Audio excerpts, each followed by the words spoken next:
ассалому алайкум дӯстони азиз, шоматон бахайр. Бар шумо саломатии хоҳон ҳастам. Каме маълумот дар бораи тағйирёбии курсҳо бар шумо хабар медиҳем. имрӯз душанбе 25 август $100 ба 960 сомону 34 дирам баробар шид ва инчунин 100 евро баробар ба 1123 сомону 50 дирам мебошад. дӯстон, аллакай тағйирот ҳаст, яъне ки доллар боз боло шида рафтааст.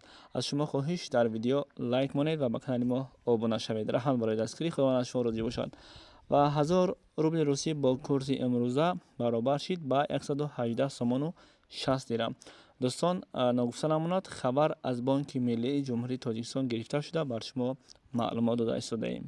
салом дӯстон, санҷиши шиносномаи хориҷӣ яъне ки загранпаспорт барои шумо мушкил шудааст ва шумо наметавонед дар куҷо чӣ тавр бисанҷед.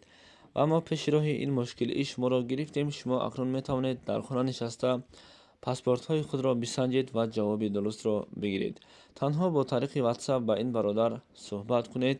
ин бародар бар шумо чизе гуфт ҳамон корро бикунед. албатта ҷавоби пурра ва аниқ ба шумо равон мекунанд. ва имрӯзҳо ҳамаи корро ройгон намешавад кард, яъне ки инҳо ҳаққи корияшонро низ мегиранд. ба шумо барори кор.